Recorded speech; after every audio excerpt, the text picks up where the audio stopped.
Hi guys, wow, what an amazing journey we're on. The training is going so well and you're looking fantastic. Hope you're feeling as good as you look. We are going to warm up while I talk. So if you're ready, you're on your bikes. 3, 2, 1, let's start the session. That's absolutely brilliant. Well, today's session is another endurance builder. After our warm-up and our cadence drill efforts, you're going to be completing 2 times 8 minutes with 3 minutes recovery. The efforts are going to be between an RPE of 6 and possibly as high as 8 or 9 on the rate of perceived exertion. It's important that you select a gear that you can hold that resistance for at a steady cadence. So, let's get those legs moving. I'll do a couple of counts if we can get the warm up. Nice speedy cadence, we should be okay. So if you're ready, we're going to count in 10 seconds. Getting ready, choose the leg. In 2, 1 and count.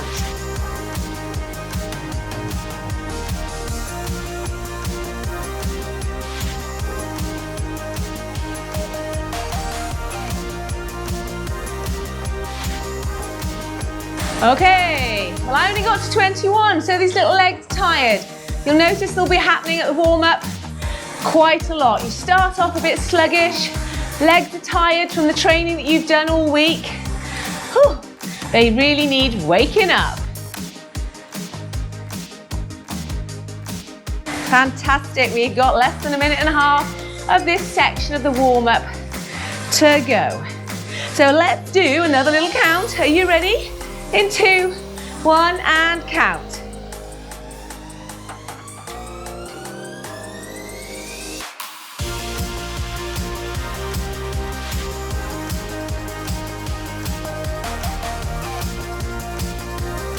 "22 for me, so I've gone up 1.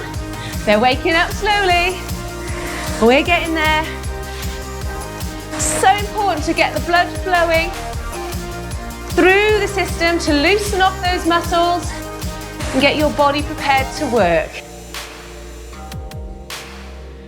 I'm sure most of you are finding the first 5 to 10 minutes of your runs and cycles like the hardest.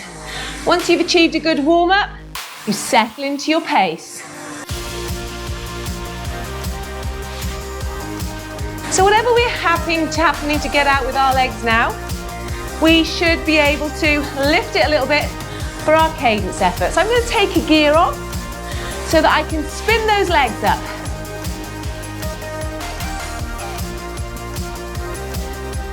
Get these legs firing. Okay, are we ready? In 2, 1 and spin away.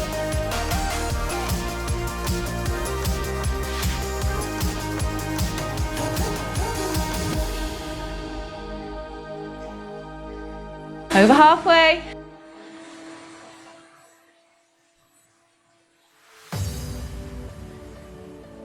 And relax. Fabulous. I've said it before and I'll say it again. These cadence drills are so good for just activating those muscles and getting them talking to each other. When the hamstrings contract, the quads have to allow that contraction to happen. So they have to lengthen and relax.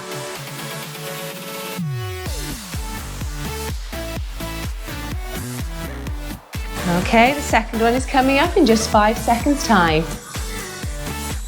2, 1, up we go.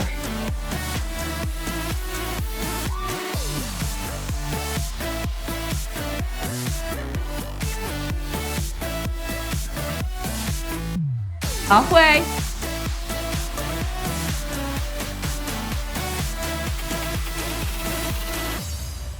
And relax.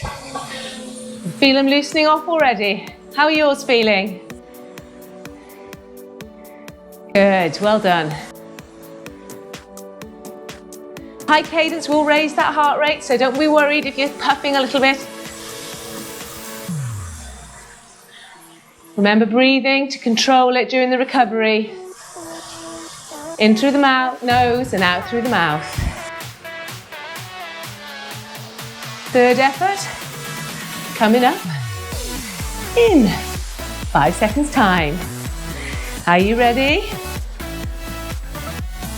Spin away.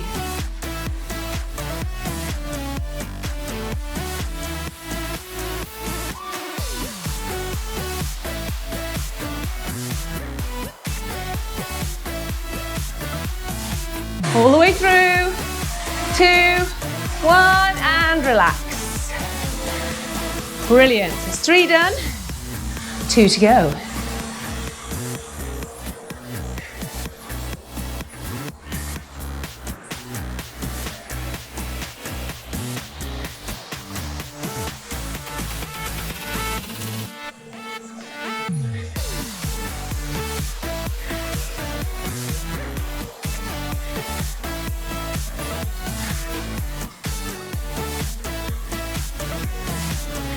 Well done. Nice and smooth. Keep it steady. Oh, here we go, number 4. Oh, coming up, here we go.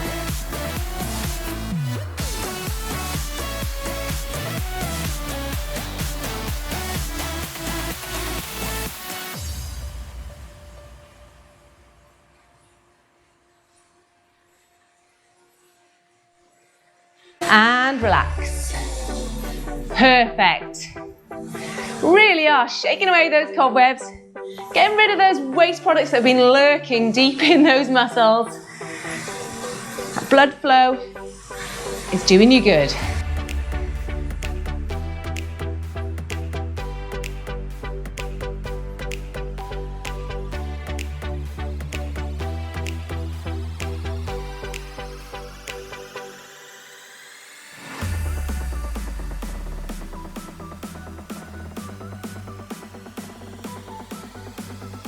Three, 2, 1, spin her up.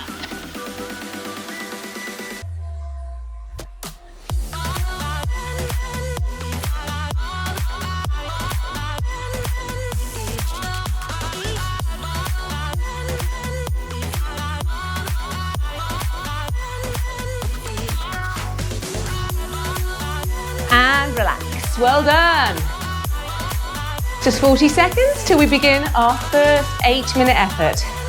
And it's an RPE of 6 to 8, so we are lurking around what is known as the lactic acid threshold, or the anaerobic threshold.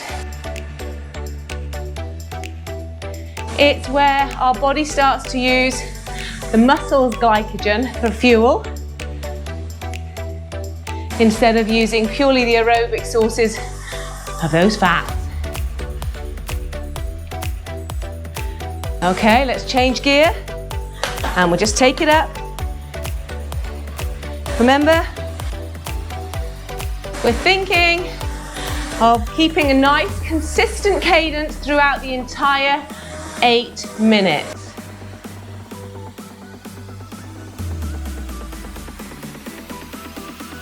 Brilliant, so let's do a count.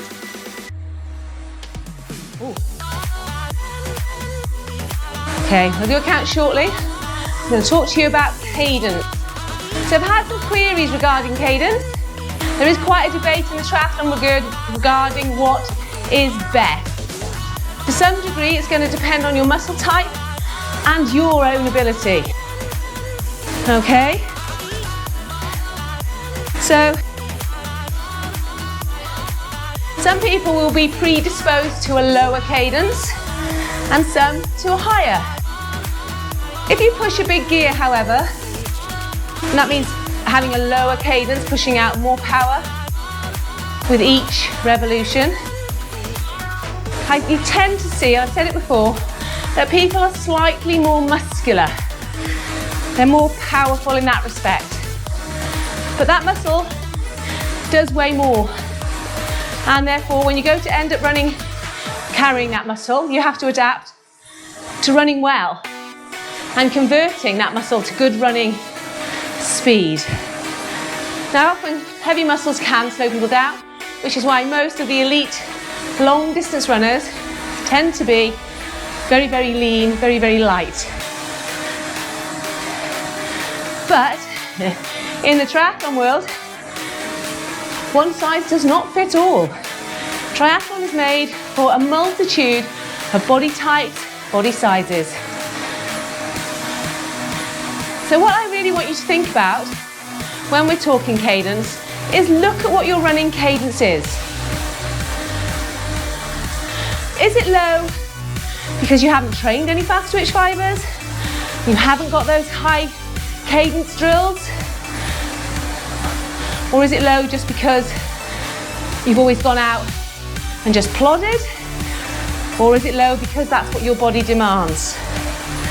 So by doing the drills, if your body is going to adapt to having a higher cadence, those drills will teach your body to work well at that cadence.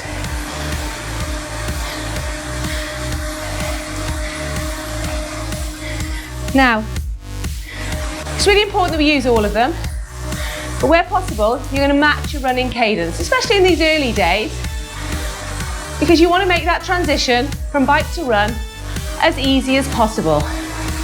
So if you're naturally an 80 revolutions per minute on the bike, and you're naturally 80 steps per minute on the run, we only count one leg, then stick with it.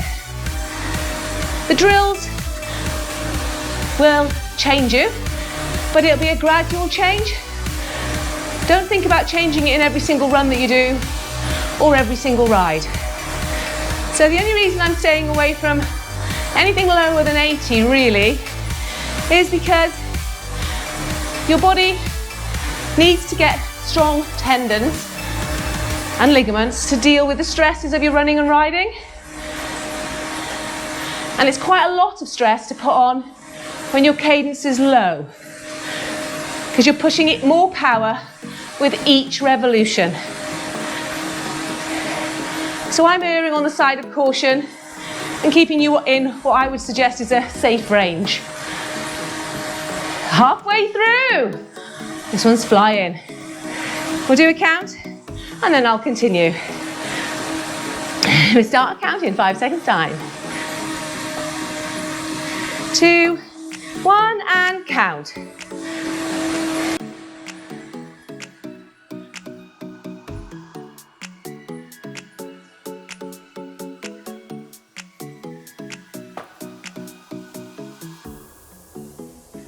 Okay, brill. So I've got myself up to 24 now, but it was hard in the warm-up because my legs were sluggish.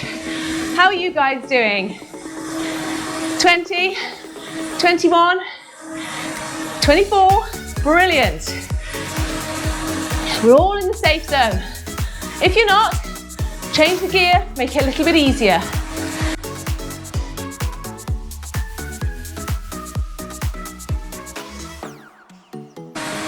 So yes, I'm focusing on keeping you healthy and gradually increasing the loading on your tendons and ligaments. Now, tendons and ligaments actually take longer to adapt than your muscles do, which is why I've kept this program to just 6 weeks.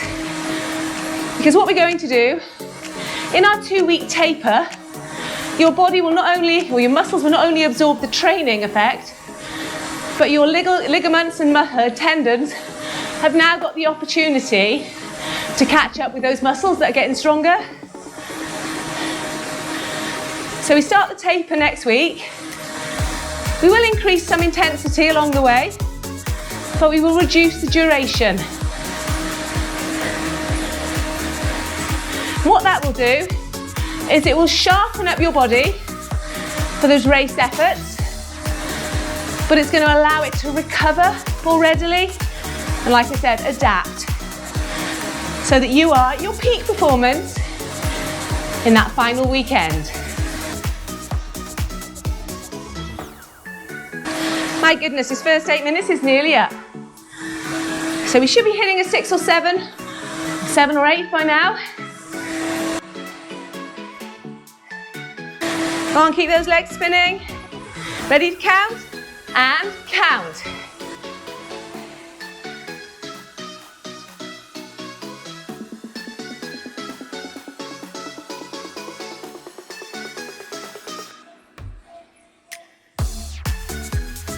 24 for me again. So I'm more than happy with where I am.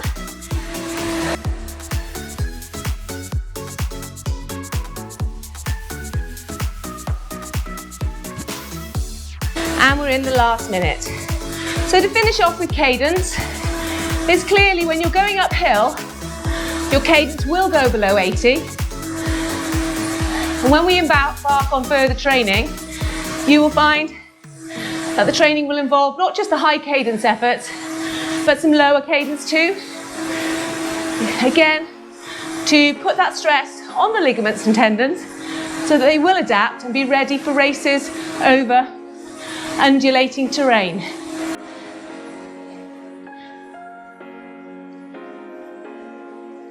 Come on, keep it going, guys.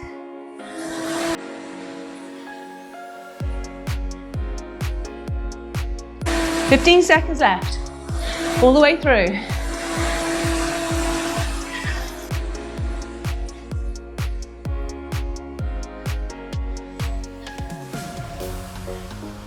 Two, one, and relax. So RPE for me was about 6 to 7. If I'd gone into the 8, I probably wouldn't have been able to talk to you. So I've got a nice long recovery now, where I'm going to talk to you about one of the other things that seems to be worrying a few of you. And it's body type, lack of confidence, and comparing yourself to others. Stop it. As I said about cadence, triathlon is one sport that lends itself to all sorts of shapes and sizes. And just because you're a certain shape doesn't mean you're not going to be successful. It all depends what your goals are. Earlier on, we talked about goal setting. Is it to complete the 3 disciplines consecutively? Is it to compete in an official race where you will be ranked against others? Is it to get a national title? So we've all got varying goals, and those are all outcome-oriented goals. You're going to give yourself times, you're going to give yourself targets. The most important thing is that they are realistic, but only subject to you and what you can control. Now, most of us think that a certain body type is going to be the best. And I already mentioned the runners who tend to be long, lean and rangy.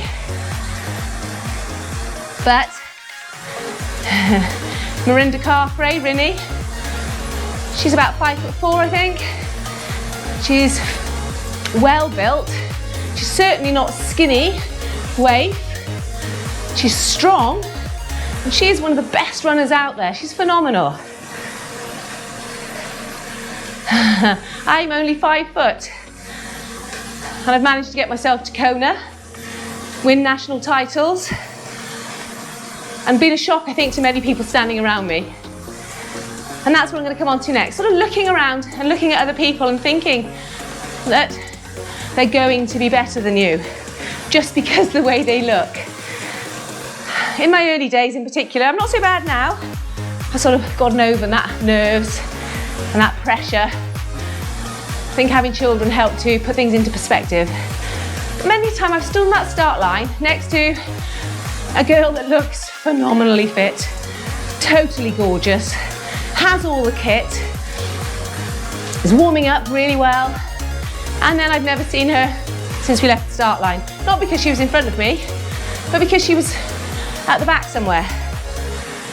And then there's also occasions when I've sat next to somebody who looked less fit than me, carrying a few pounds.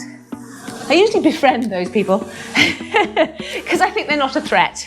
They don't scare me. And yet, yeah, they're the ones that swim off into the distance, or if I've beaten them out of the swim, they power past me on the bike. And you're like, how are they doing that? And if I'm lucky, I might just catch a glimpse of them on the run.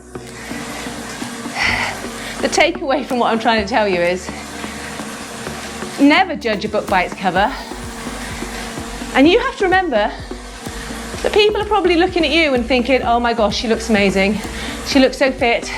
She looks confident. We can hide it well. Most of our days we're floundering around. But I want you to start thinking of self-affirmations. Start believing in yourself. You are strong. You are brave. You can do this. The more you are positive towards yourself, the more likely you are to believe in yourself. Okay, we've got 45 seconds of this recovery before we start the next 8 minutes. I'm not intending to talk too much in that one. I'm going to put the effort in. The thing that we look at with others, all of those aspects are outside of our control. What can we control? Well, we can control how well we train. Have we done every session? We can control the effort we put in. Was it appropriate? Was it too much? Was it too little? We might not have total control over how much rest we have, and we can control our diet. Okay, first 8 minutes starting in 3, 2, second 8 minutes, 1, off we go. Okay. So everything that's in our control, let's manage it well.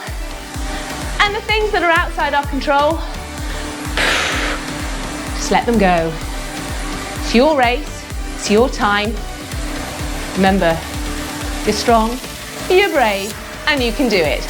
Let's get this 8 minute done. Come on.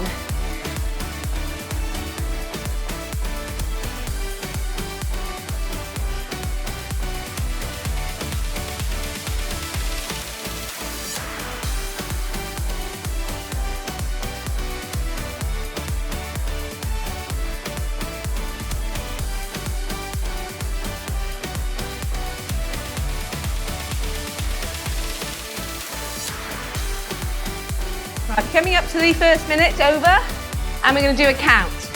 Are you ready? And count.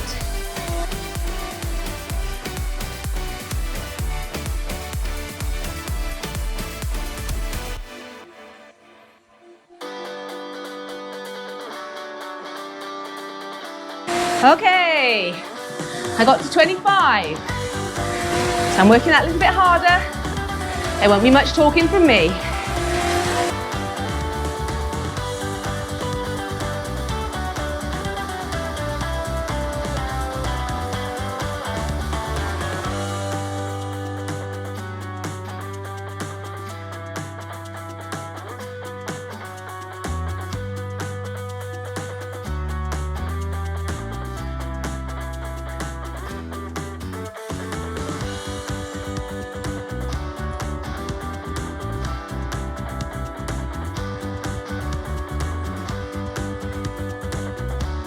Two minutes in the bag, well done.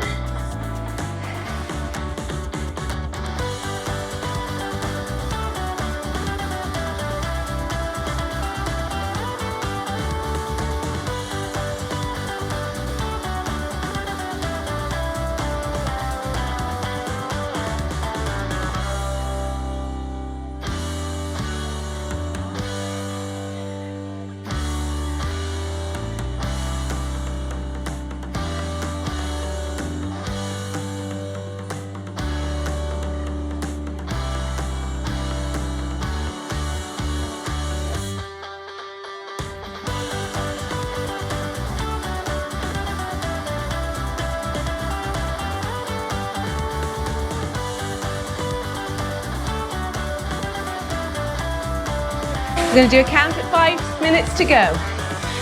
Are you ready? And other leg now, and count.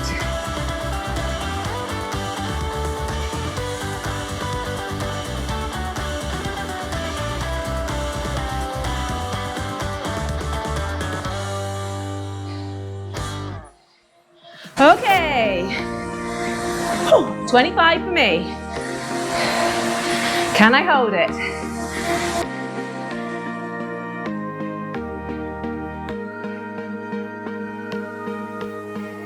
Hitting the 7.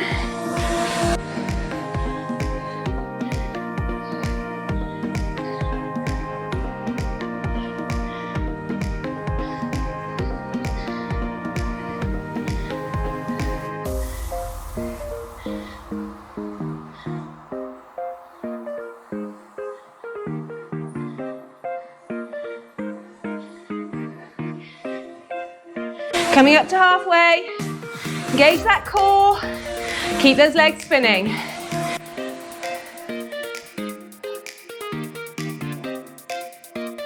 Control your breathing.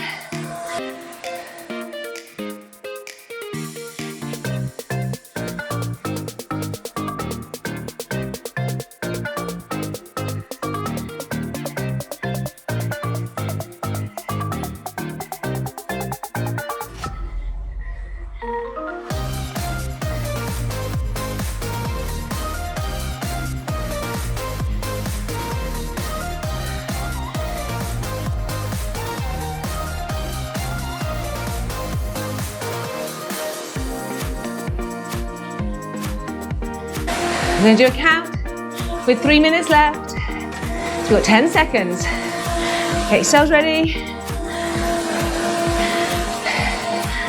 Get ready and count.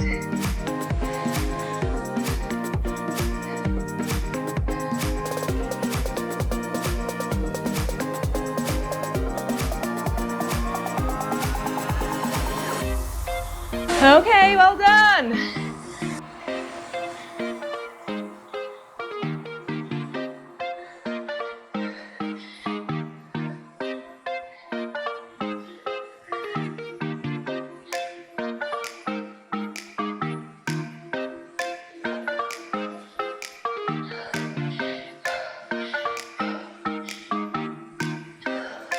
Coming up towards the 8 now. Got to hold on to this.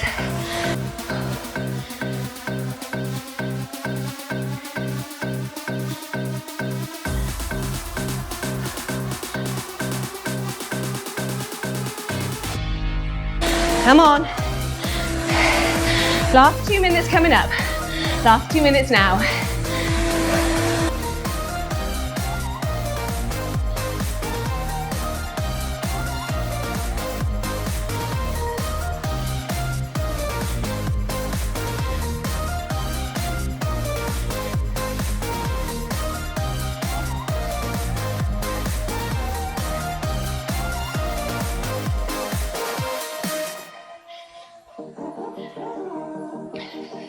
$90 seconds left.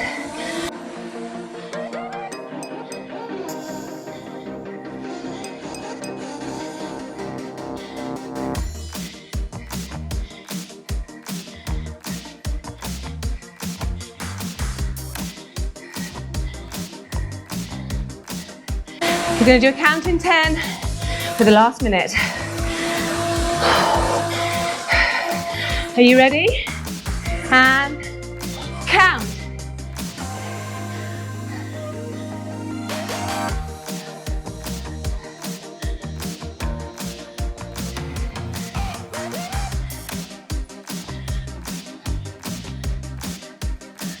Okay, well done.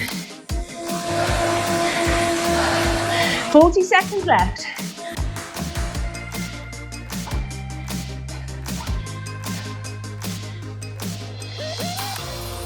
Last 30.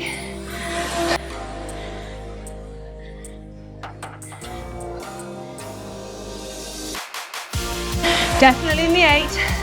It's hard work. Just 15 seconds left.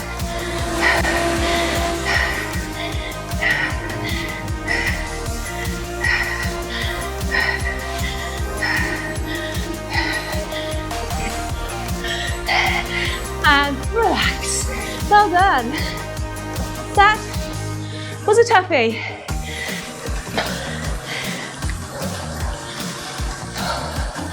In through the mouth and out through the nose. Lower the heart rate. Take control.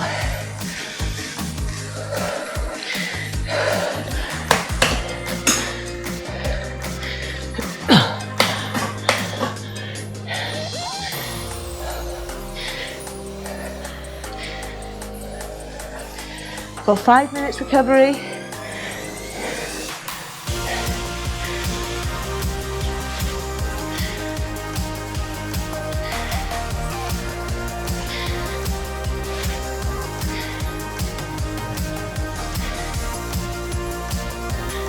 Absolutely fabulous. Woo! on, well done. We're getting ready. I can feel it in my bones. The countdown is beginning.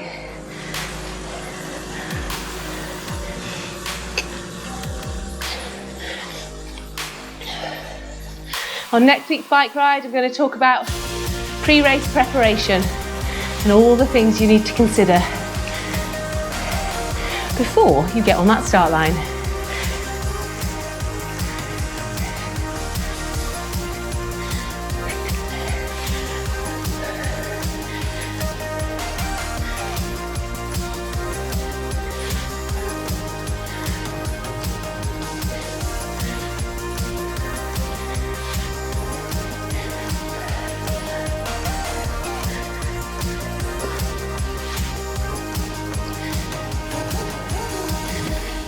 Okay, I'm ready to put another gear on. Just slow it down a little bit more. Push against that. Increase the venous return by pushing off the bottom of my feet. If you've ever seen the underside of a horse's hoof, they have a soft pad that touches the floor. And that's what pushes their blood back up to their heart. It's called a frog. Not sure why it's called a frog. If any of you are horsey and you know the answer to that question, please let me know. Why is the soft pad under a horse's hoof called a frog?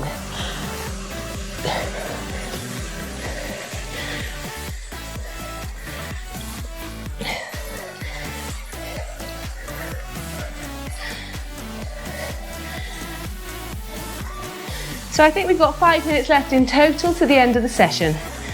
What an amazing job, what an amazing 4 weeks so far we've had together. I'm so proud to have met you all, so proud to be working with you, so focused, so positive. One of the best groups.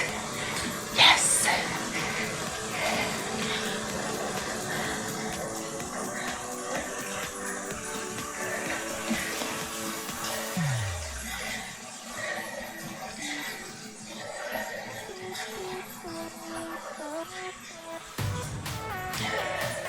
Now, if you're going to be going into a run from your bikes, I want you to think about the intensity of your cool down. Because when you race, you're not going to give yourself such a lovely cool down. You reduce the intensity as you're coming into transition. You'll do your stretches, then you'll quickly get rid of your biking gear, don your running gear, and you'll be gone. Now in my transitions video that you've seen, I do put some socks on for the run.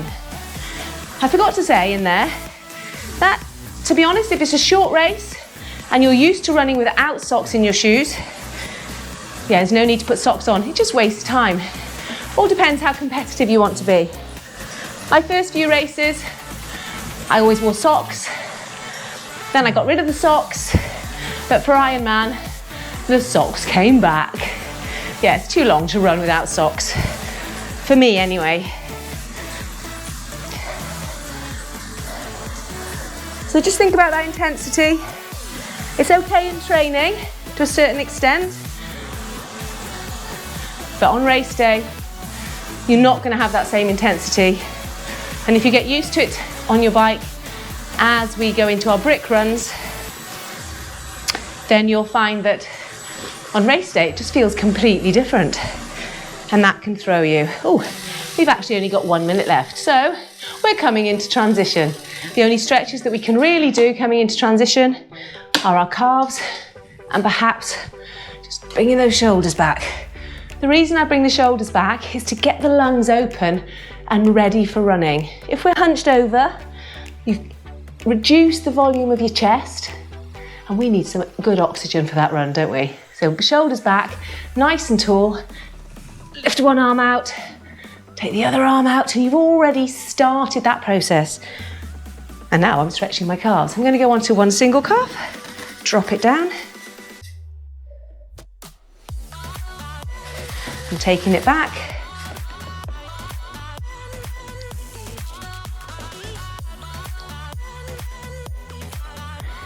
Okay, and the session is, that's a very long buzz, is complete. Any questions about race day? Any questions about any of the training that we're doing or my methodology? Please don't hesitate to ask. If somebody's telling you something different, ask me about it. If they don't agree with what I say, ask me about it. It all comes down to one size does not fit all. And they may be correct in their school of thought. And I might be able to give you a different side to the argument. Anyway, or the discussion. Please get in touch. Looking forward to seeing you in another training session very, very soon. Thank you once again. Bye-bye.